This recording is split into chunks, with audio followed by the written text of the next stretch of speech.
How's it going, everybody? And welcome to the Music Production Podcast. I'm your host, Brian Funk.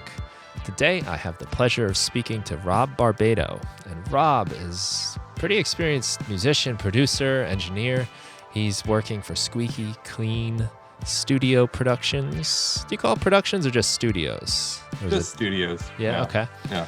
And he does work for film and TV. He's done commercials for Apple, Facebook, Lexus, Nike. I mean, big companies that you've heard of. Worked with Kaz McCombs in The Fall.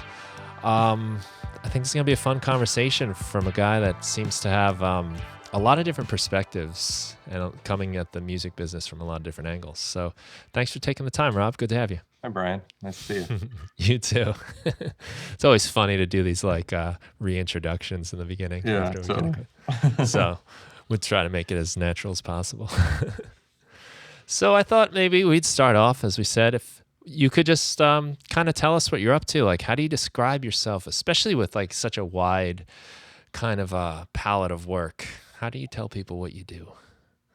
Yeah, I mean, I guess, primarily like I produce music, and I'm a producer, but, I think in the music industry today, you have to kind of wear a bunch of different hats and be able to,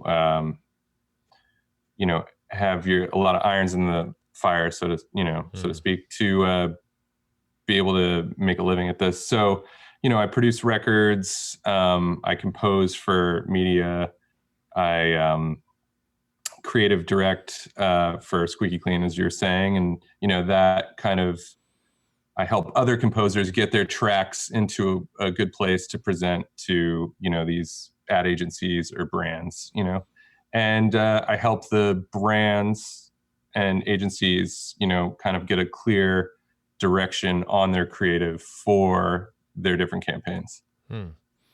Yeah, nice. And then I engineer, and I'm an instrumentalist, and a husband and father, and just a regular old person too. Yeah. So nice. That sounds like a lot of fun stuff. Yeah. Yeah, I got to check out a lot of your work online, and really nice stuff. I enjoy one thing that I find a lot of fun to think about is like some of the commercial spots you did, for instance. Mm-hmm. I mean, some of them are like 15 seconds long, and it's not a lot of time to communicate a vibe or a feeling. And I guess I wanted to ask you, like, what's that process like when you get some kind of job or an assignment, and they give you these like pitches? They probably have these like really like interesting ways of describing things, and you have to get that done in seconds. Yeah, I mean, the first part, as you're saying, like, it's a lot of non-musicians trying to describe what they're looking for.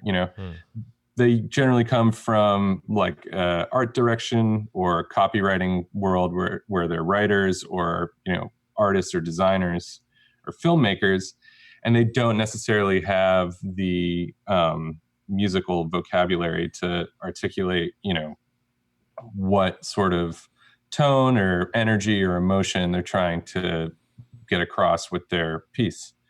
So it's like my job to be able to kind of translate that from what they're talking about into kind of more musical terms that we then, have composers or producers, we write a brief for them to be able to do that. Now, every brief is completely different. One day people could be asking for trap. The next day it's an orchestral thing. The next day it's a more like sound design based modular synth thing.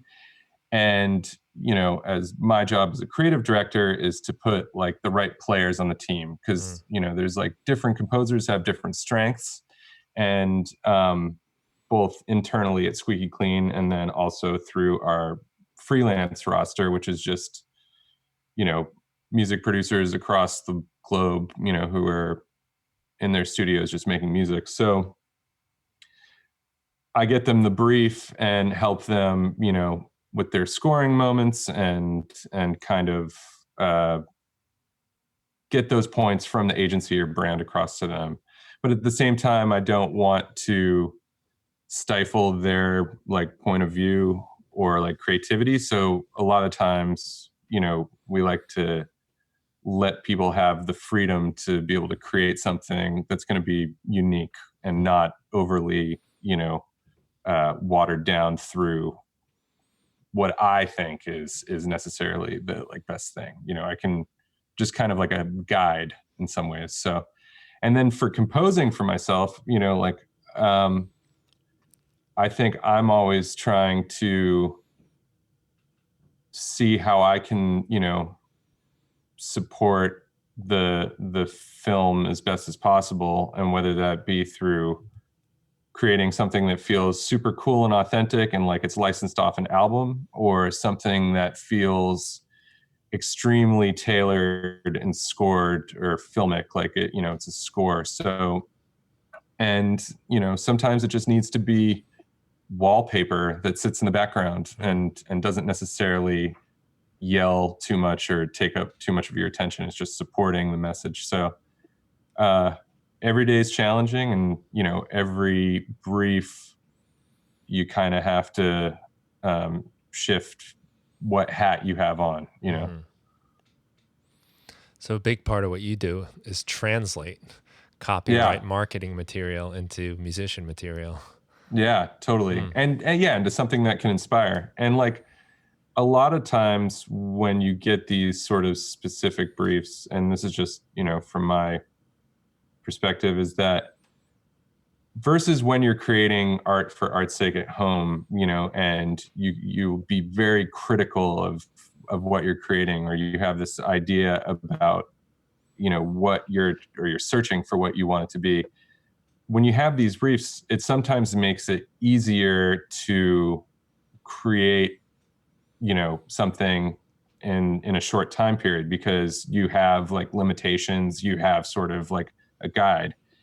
And on that side of things, it kind of helps you hone your craft as a producer, whether you're working in Pro Tools or Logic or Ableton, like to get faster at those tools, where it becomes kind of, you're not using as much of your brain and you're just acting more as a creator. So like, I think it's an incredibly valuable work to then translate into making your own art or producing a band or working in a different medium, because you can easily take those skills and then apply them to something that you can focus more on this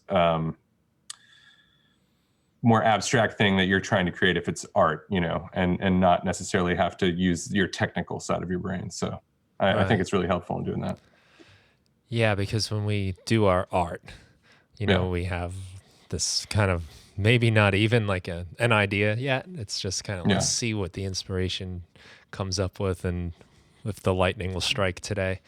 I find when I go into that, and I like doing that a lot, I think that's a lot of fun to just go down and be like, all right, let's see what happens and Yeah. explore. But I don't think I always get a lot done in those situations. It's when I have sometimes it's a job, a specific point to what I'm doing, or even if it's just a much more clear vision of what I'm trying to do, then things just flow so much easier. And I could see Yeah.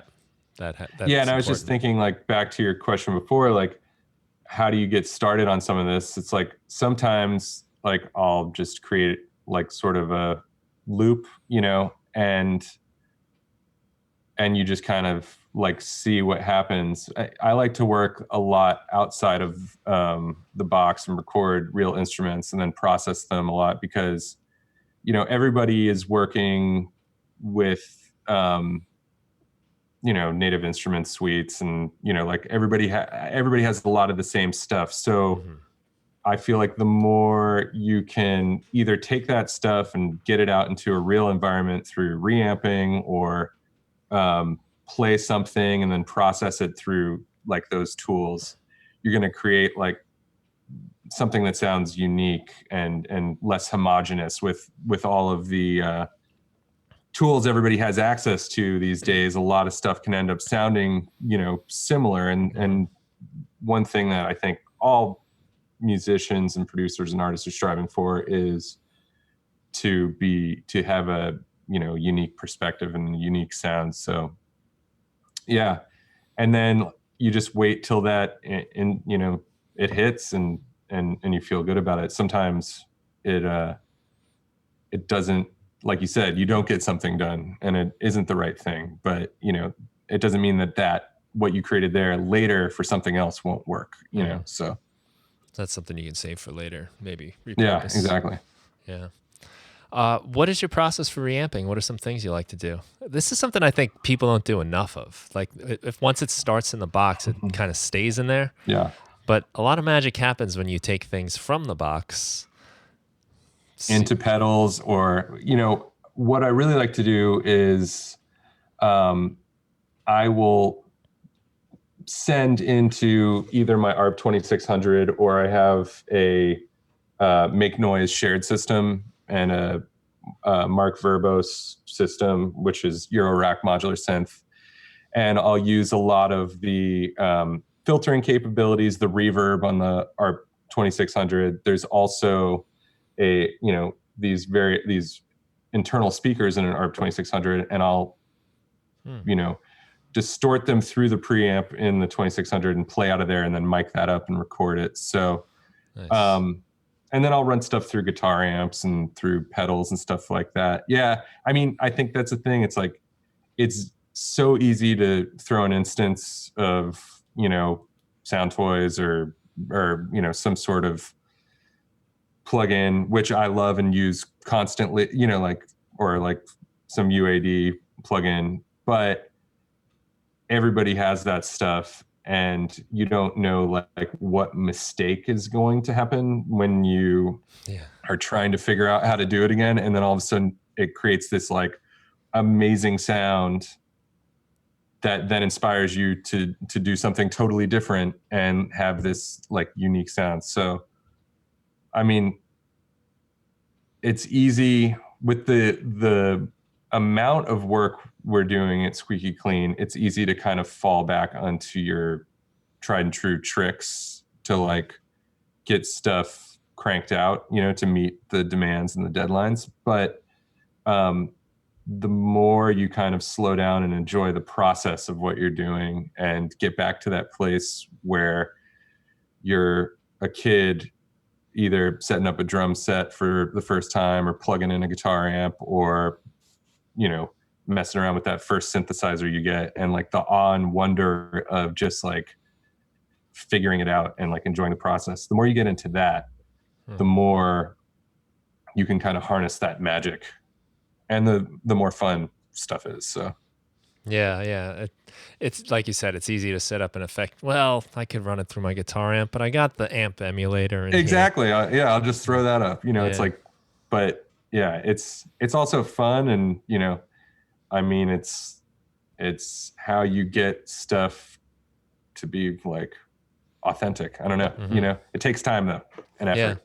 Yeah, a little bit of wiring and troubleshooting. A lot of troubleshooting. Yeah, why isn't this working? That's a big part of this whole business. Yeah. But there is some magic that happens when you take a sound and run it through some wires and through some electronics. And like you said, sometimes weird mistakes and problems come up, and sometimes they're actually cool. I've tried to get this mindset of, if I am like working and I'm being creative and I find a problem, rather than switch off my working in a creative space mindset, I try to use that. You know, oh, I got this weird buzz. All right, well, I'll sample it, you know, and see what happens. Totally. And then later on, when I'm not in my creative space, I can go and try to figure out what the heck went wrong and test cables and stuff. Yeah. But that like kind of like just discovering the islands you kind of sail into, you know, is a really fun part of it.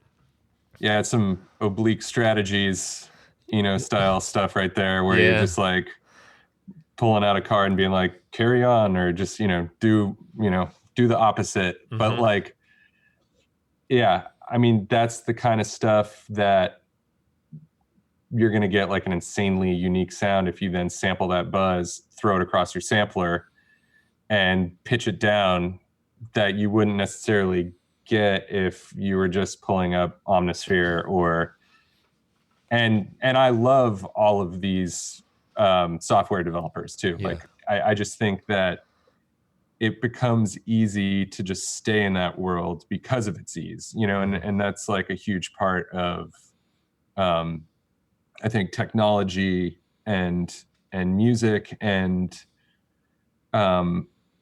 you know how we use it as a tool, but not as just we're solely dependent upon it, you know. Yeah. Um, and this is, you know, and I went to Berkeley in the music synthesis department. You know, it's obviously changed its name since then, but and worked for a um, vintage analog dealer in Boston when I lived there. You know, during school, and am a huge, you know, electronic music fan. But I think and also software, you know, studied with Dr. Boulanger and did Max and C Sound, went like crazy into that world, you know.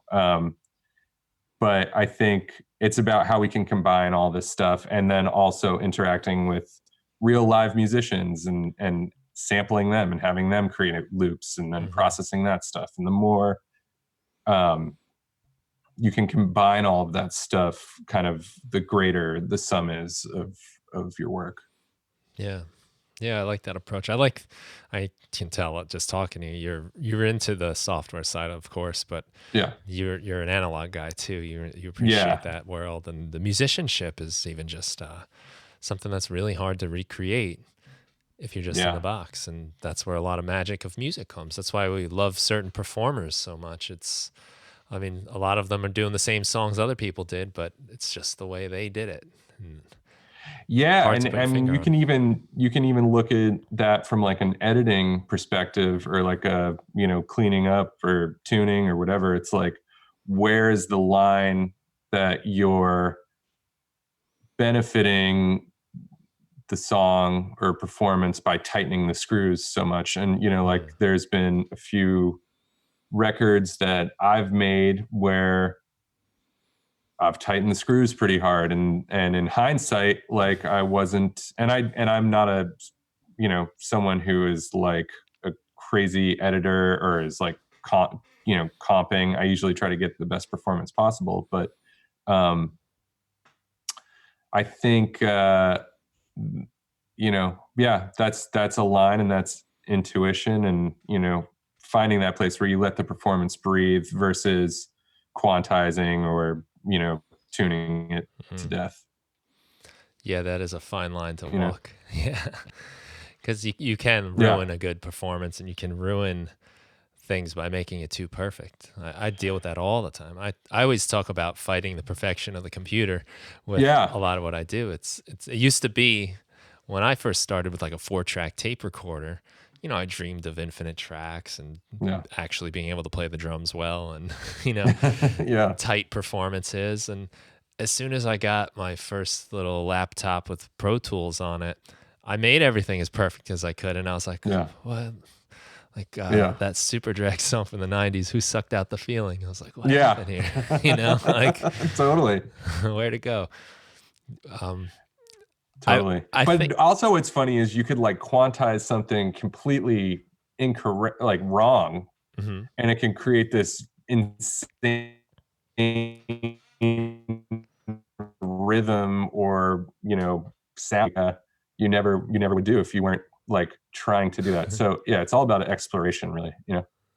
Yeah, and that's something you got to sort of like keep an ear open for too, is when you screw up, but like, oh, it does sound cool though. Stop, you know, don't, Yeah, it wasn't what you meant to do, but hey, maybe pay give it a attention. beat. Yeah. Yeah, You know, I think this kind of, for me, and some of the stuff I want to talk to you about, I think this segues nicely into the Vivian Girls album that you worked on, Memory, yeah, that just came out. And what I wrote down in my little notes for you is I love how it's like a lo-fi sound, but it's a very clean sound at the same time.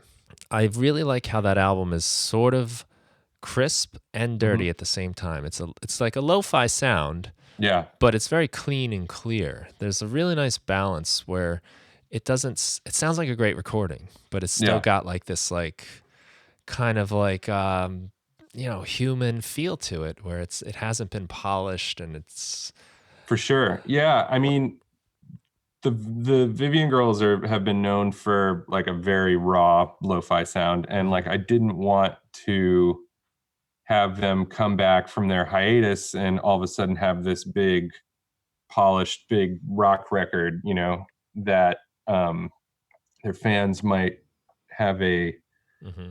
a weird feeling about Yeah. it. It's like you wanted to stay true to what they are, and like they are a band, and they're unbelievable in the way that they slow down together and they speed up together, and they have this connect, that telepathy that bands have that have played together, and when the chemistry is like right, and I think that's a huge part that like I wanted to let that shine, but at the same time be able to elevate the audio so that it was a little, it was could be played on the radio, or Mm-hmm. on XM radio, on satellite radio, or on college radio, and not feel like from this previous song before that all of a sudden you were listening to like a 4-track recording, or Yeah, like a demo something that thing. felt Yeah. hard, like Yeah. harsh.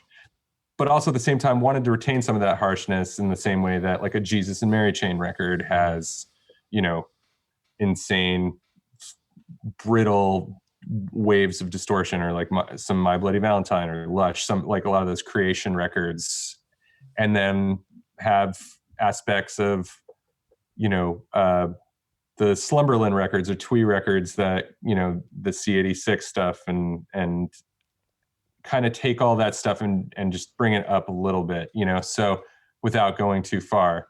And it was a really fun record to make, and was uh, super super happy with the result, and Cassie and Katie and Allie were super happy with it, and we had a good time. And like all records, it's hard, and and then it's easy, and then it's hard again, and then it's harder, and then all of a sudden it's done, and you're like, is that any good? Like you've worked on it so much, Yeah. you kind of lose perspective on it. So, and then like also giving it to Drew Fisher, who is one of my partners in crime, who also works at Squeak E Clean as our broadcast mix engineer and sound designer. But I've been working on records with him forever. But he did a great job mixing it, and then John Greenham mastered it, and he's an insane mastering engineer. He won a Grammy this year for the Billie Eilish record. So, and he's like one of the best dudes to talk to about mastering ever. You should try to get him on your show. Yeah, that would be nice. Yeah. So how do you draw the line then? Like, as far as like, I guess they're playing live, I'm assuming, Yeah, mostly. it And was live to yeah, it was live to tape, so, and then some overdubs, but pretty much it. Yeah. so is this a discussion you have with the band? Like together, like, all right, we want this to be, I guess what I'm trying to ask you is like, how did you draw that line? Because it's not a thin, easy line to follow. You know, Yeah. I mean, I think a lot of it had to do with they were very used to just like in the like punk style of making a record, like go in like 1 or 2 days, like usually first or second take, be like, that's cool. And then like cut vocals, and, um, I had them track it that way first, and I was like, that's cool, that sounds good. And we tracked that like in the first 2 days, and then we went back and started retracking the songs, and some of them we to a click track. Dr. Beat, the boss, Dr. Beat, highly recommend that to all producers if you're working even in digital or on tape. It's a great metronome. Hmm. And went back and recorded some of them with click tracks, recorded some more without. And then we just went through and kind of picked out the different tracks together on what they thought felt the best, had the best energy, felt like it had the right, you know, emotional content and tone to it. So, and I mean, those sessions were kind of funny because we were running them. There was kind of two sessions running because Allie was pregnant at the time and Katie had a newborn. And then Cassie is more of a night person. So I was kind of running after this was after the all the basic tracking was done. But like Allie and Katie would kind of be in the morning hours. So we'd get in at like 10 a.m. and then work till about, 2 o'clock. And then Cassie would show up to the studio, and Katie and Allie would leave at like dinner time and go home. And then Cassie and I would work late into the night. So It's a long day. it For was you. it was very long. Two sessions essentially.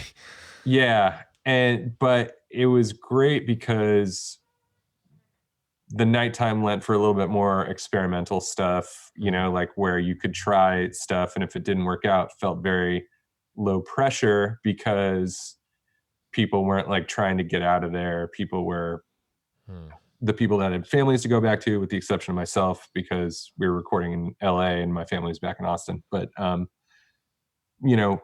I was there to do that. And we were trying to get, record budgets these days aren't as big as they used to be. So time is of the essence. And I don't know, we were able to get some good results where it feels very intentional. And then at the same time, there's some like sonic experimentation in it. So yeah, I don't know.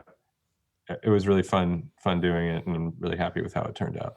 Yeah, I think that really comes through a lot. And, I'm happy to hear you talk about it because of that. Because, I mean, I know for myself, this is like kind of a vibe I like. I told you, I like to minimize the perfection of the computer and sometimes do things the wrong way to get something on purpose. And it's just interesting, like, to hear your perspective on it, because it came out great. It really did captured that well. And everything is dirty and clear at the same time. Like that's just a really it's cool kind balance. of you kind of can't tell if it's dirty or clear. It's like it's a illusion at times. Yeah you referenced the Jesus and Mary chain, and I've been kind of listening to them a little bit lately, and I was fooling around making a song like kind of with that in mind. And I like after a while compared it back, and I couldn't believe how much messier their recording was. It was insane. But yet these melodies and these hooks still come through really nicely. Like out of all that like fuzz and smoke.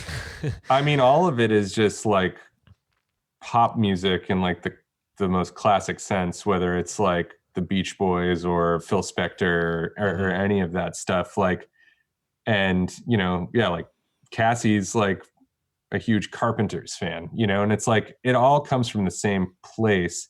It's kind of just what clothes you throw on it at the end of the day. Right. And you can have a song that can be, you hear the song on an acoustic guitar or like a demo, and then it can sound totally different if you dress it up as, like these days, like a big, like banging, like pop anthem or something, or I mean, you look at like even like Casey Musgraves or something with High Horse, that's like a disco song, but somehow it's a country song, somehow it's a pop song. It's just really all how you sort of present it and your production choices, your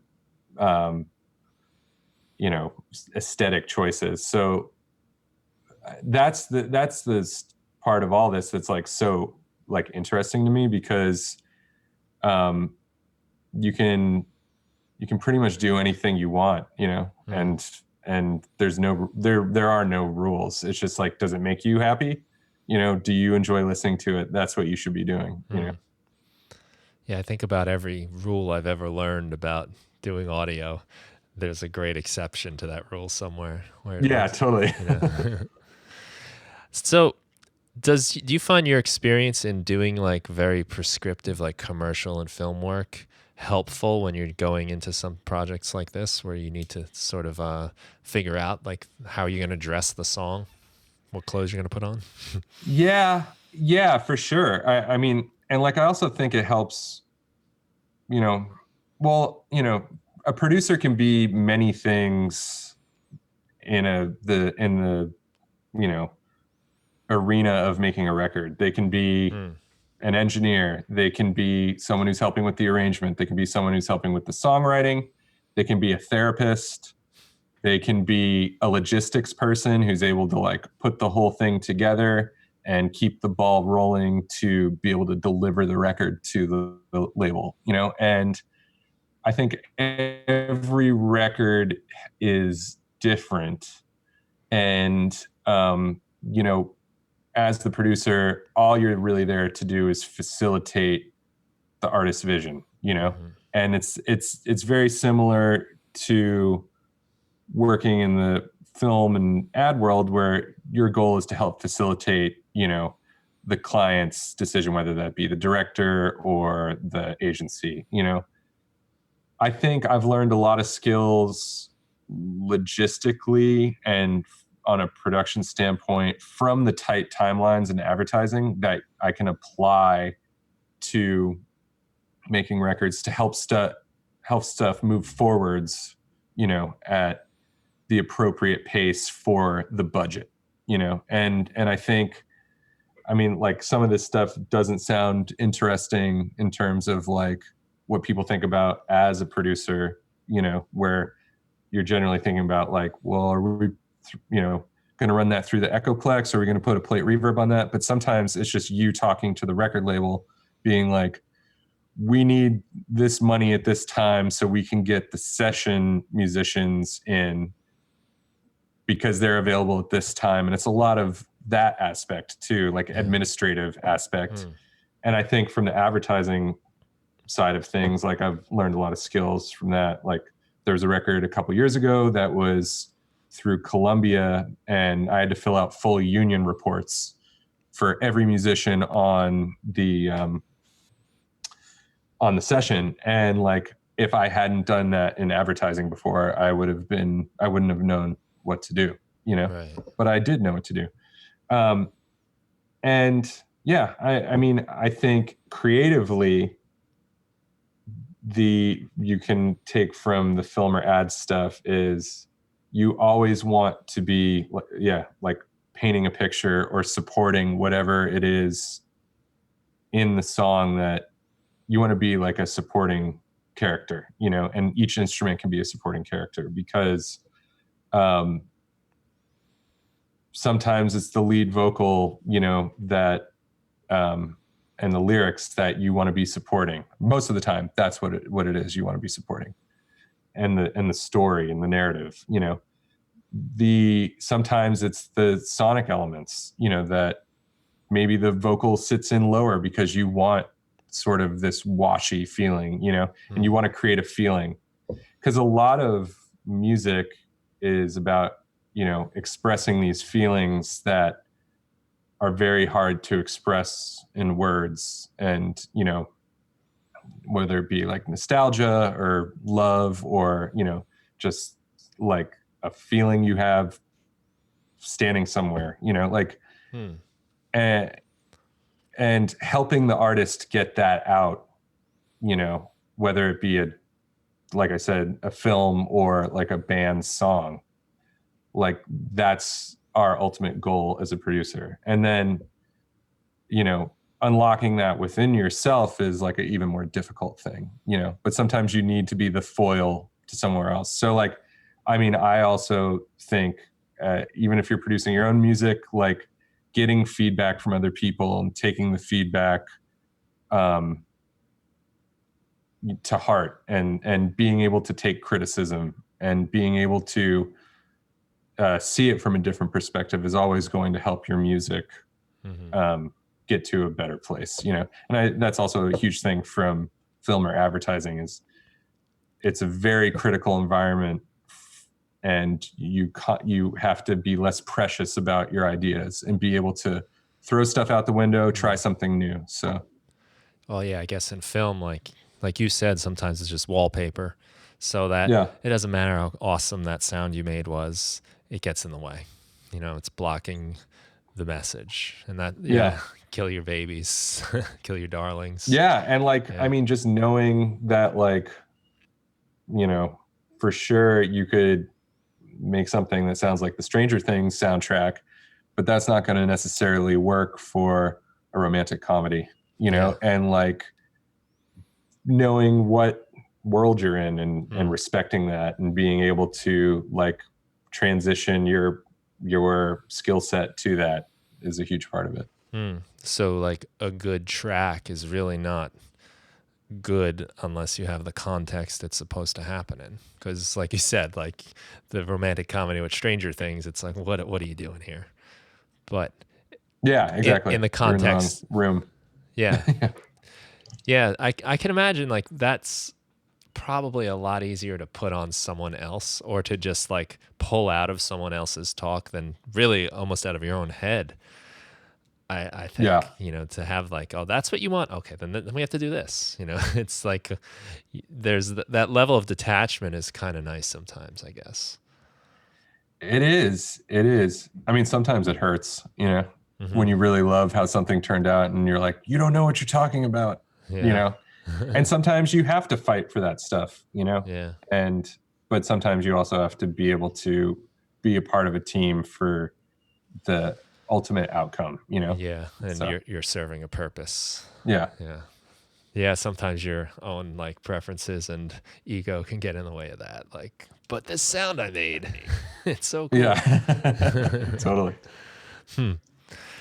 Yeah, that's it's so psychological and cerebral. It's funny. You would never think. I know I never thought about this when I started getting into any kind of recording, like just how much that stuff all matters and how much of a mind game it is.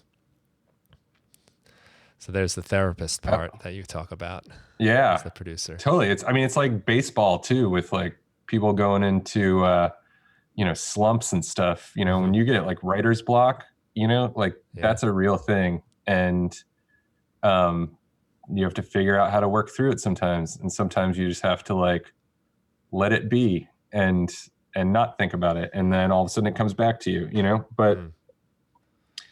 yeah, it's a lot of it's mental, and a lot of it can be worked out through just doing, and just like kind of throwing spaghetti at the wall. And Mm. like, yeah, it may not be useful right then. It may be something that is like not a finished piece, but it's something that you could maybe pull later and put into something else, and then create more and inspire more from that. So yeah, Mm. it's funny. The therapist side of being a producer is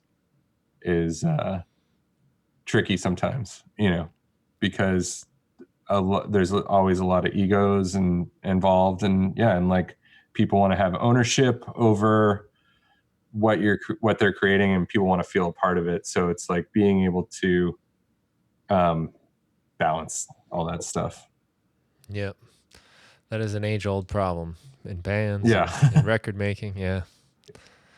Um, that's cool though that you've got some techniques to deal with it. I'm sure, like in your line of work, you really there's no time for writer's block. No, Feeling sorry no. for yourself that you can't come up with ideas. Just Yeah. keep moving. Hmm.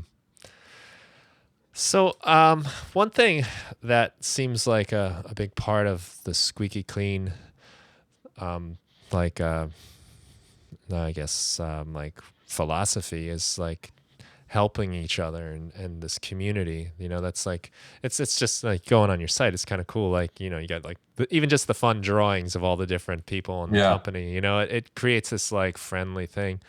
And I noticed like you guys are pretty up to date with all the stuff we're dealing with these days here in the spring of Yes. 2020.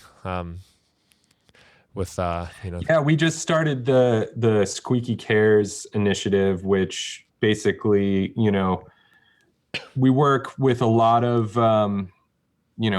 bands and artists and freelancers who are composers and producers for us, and they all either perform in bands or tour in bands as side people, and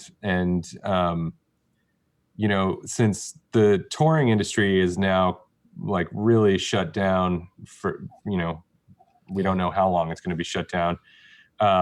We thought it was really important to help support as many of our family members or like friends as much as possible. So we're just we created this page that goes directly to their Bandcamp, or a way that you can purchase a record or something digitally, or some merch, to kind of help out during this period of time. And I mean, that's the thing, is like everybody can stream music everywhere, but people aren't going to necessarily see a lot of royalties from that, and they're not going to see them for another year. And so I think and I think this is probably just important overall for restaurants, and that's like another thing, is a lot Yeah. of people come back from tour and go, they're bartenders or they work at restaurants, and you know um, even those places, I think overall, like everyone that's sort of we're all in this boat together, and kind of making sure that we can take care of each other is a huge part of the Squeak philosophy. Yeah.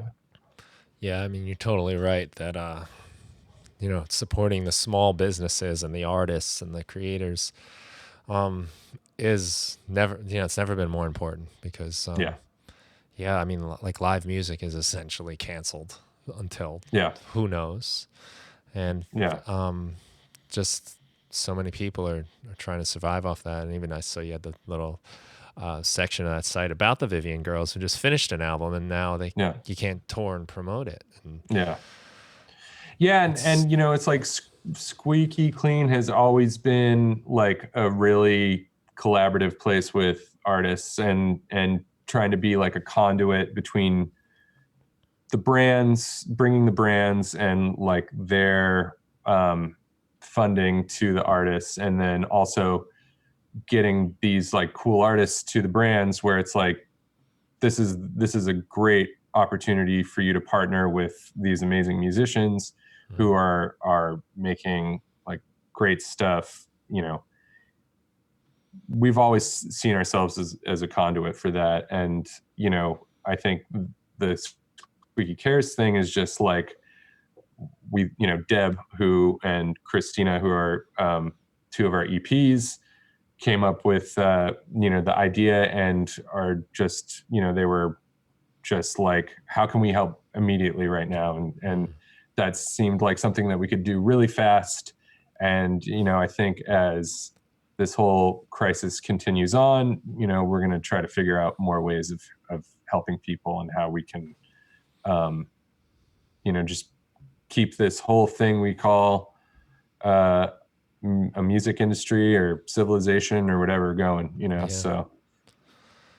Well, I noticed the Vivian Girls album is on Bandcamp for $1 or more. I mean, Yeah. they're making it easy for you to support. Yeah. And Yeah. it's good.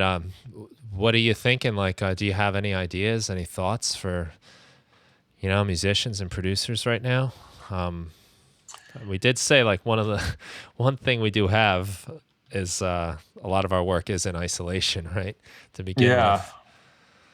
Yeah. I mean, I think like there is remote recording capabilities for a lot of people, and I think that right now there's a lot of time for artists who are in self-isolation to be able to kind of start sketching out ideas. So, there's probably going to be a bunch of songs to be recorded or produced in the near future. And, I think during this time right now, also, I don't think music licensing is necessarily going to come to a standstill. I think people need this music. There's a lot of people are at home watching Netflix and Hulu and Amazon Prime, and they're going to need songs to go in those shows that have been produced or animations that have been produced. So Yeah. I think there's going to be licensing opportunities for people. And so, you know, on our side, and I know with a bunch of other, you know, third-party licensing companies and, you know, music publishers, everybody's really trying to reach out and make sure that, you know, people are taken care of. I mean, even, you know, BMI, you know, the PRO, like got their distributions out earlier to make sure that people had money during this, like, you know, shutdown that we're pretty much all in right now.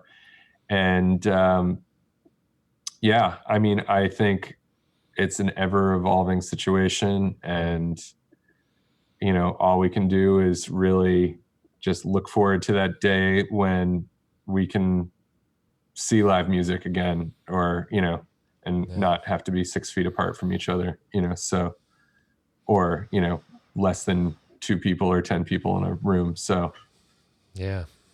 No, I look forward to that myself. I mean, I think I'm a little bit of a homebody to begin with, me too. Yeah. but it's starting to, you know, I don't hardly know what day it is right now, and you know, everything's just blending together. And I was listening to music the other day. I was just walking, playing with the dogs, and Yeah. it was a Neil Young record. It was a live record, and I was like, man, like Yeah. I wish I could just jam with some of my buddies right now, you know, and I know. I just know. like can't even do that. Can't even get I in a know. room I and know. There's going to sad. be a lot of Yeah, remote recording, you know, yeah. like this artist in New York, Sam Evian, I saw the other day on Instagram. He was looking for uh, horn players, like reed and brass players. And he posted on Instagram and he said he got an overwhelming response Hmm. of people that can record remotely. So, you know, I mean, I think right now, in some ways, I think musicians or producers are in a pretty decent position to be able to record themselves and create art at home. And then, you know, for others, it's a bit more difficult. There's not a lot of the um, interaction between musicians or performing together where, you know, like you can kind of create that special thing of Yeah. being in a room with people and having it, you know, connect uh, orally, you know. So Hmm. um, I don't know, you know, just trying to keep my anxiety at bay Yeah. and and looking forward to when this is over, you know. Yeah. So am I. Yeah. Yeah. It's a constant struggle to maintain the anxiety, and you know, human contact is so much. Great to talk to you right now. Just Yeah, it's great yeah, talking to you. it's Yeah. nice having a person, you know, and Yeah. it's something we need to embrace. And I wonder if we come out of this maybe with a little more um, sense of how special that is, because when it gets taken away, it's just like, whew, you know, it's a punch to the gut. And For sure. For sure. I feel kind of optimistic that people will come up with creative solutions. You know, like in limitations is when the creativity tends to shine through. And Yeah. like you said, there have been some cool things happening online and a lot of opportunities. I see a lot of people are going live, doing like private concerts, and Yeah. it's really Yeah, nice to see. My friend Kevin Morby, who I produced his first two records, he's been doing a bunch of live shows, and he's doing one I think with Blogatech today. But I watched one of his the other night, and like so many of my friends were on it, and people were like shouting out to each other, Mm, and you know, you felt a bit of that connection, you know, and I think everybody right now is longing for that. yeah, And, you know, technology is great at giving us a approximation of it, you know, mm, but there's nothing beats the real thing. And yeah, I think people are going to really appreciate it a lot more and appreciate that ability of togetherness, you know, and like, yeah, you know, so, you know, just keep the Yeah. faith, you know? Yeah, well, I see a lot of things in my life as luxuries that I never Yeah, saw like that way totally. before. And yeah, just to be able to, we have video conferencing is amazing. You know, it's a really big help Yeah. these days for all kinds of reasons.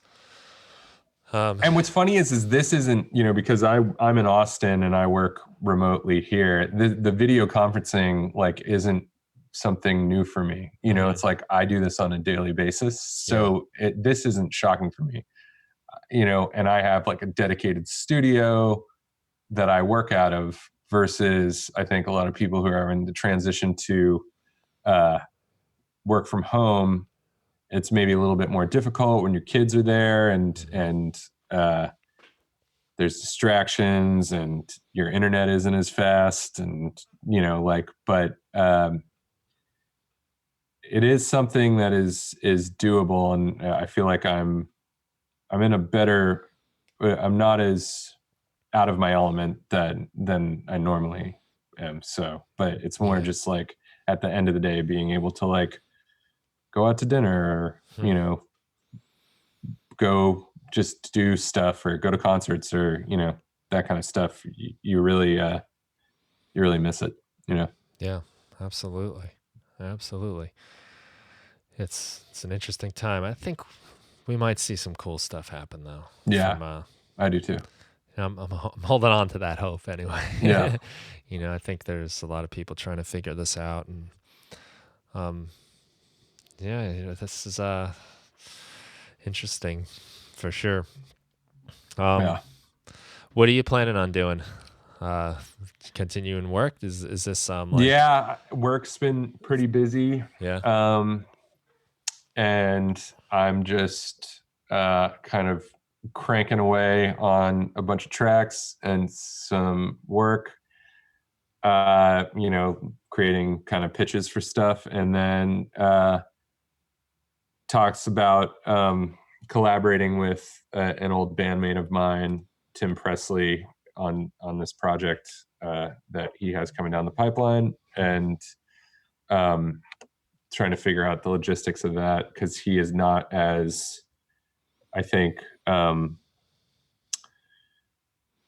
you know I don't think he's as proficient in you know digital recording. He's more of like a kind of like record on a very sped 4 track, dump it in to and then chop it up, you know, and to create these kind of like really amazing warbly like kind of 60s nuggets type songs. Hmm. So Nice. um it's more about the file sharing aspect, but we'll figure it out. And so yeah, we talked about Yeah. that the other day, and then Well, that's not rocket uh, science. You know, yeah, it's a exactly. learning curve, but You don't. Yeah, it's like all it is at the end of the day is you're not going to mess anything up, really. You know, yeah, like I think what may be intimidating to people is you know it's like you can always just do it again. You know, yeah, it's like right. You're not gonna that break they're it. gonna like ruin something or break their computer. You know, Hmm. so but It's always my yeah, advice when I'm teaching people Ableton Live. It's yeah, like push buttons, you know, you're not gonna yeah, break it. If it yeah. gets real bad, we'll just make a new session. We'll start over, Exactly, exactly. We'll just and it's start over again. clean. Yeah, Yeah, yeah, so have totally. fun, turn Yeah, knobs, map that things. is that is the Yeah, truth. Yeah, yeah. Don't be afraid. I remember realizing that myself, and yeah. that was a turning point when I was like, yeah, you know what? I'll just try this because I'm not gonna break it. Yeah, just go for it. Yeah. I mean, I feel like the same thing with like engineering where it's like just kind of keep turning it till you think it sounds good. you know. Right. yeah. Just gonna turn that knob till it sounds okay. Yeah, exactly. That'll work, you know. Yeah. Nice. So is there anything else you want to talk about while we're on, or No, I we're mean, kind of like near our hour, I think that we yeah. said, but cool. I don't Yeah. know. You think that's cool? You think you got enough? I think Yeah. so. Yeah. This is Good. cool to talk to you, and you know, I appreciate you going into so much detail about some of the work and the Yeah. recording process. This is fun. I think people will enjoy that for sure. And like this is a great escape. too. Yeah. Like this is our therapy, and that's something I'm realizing too.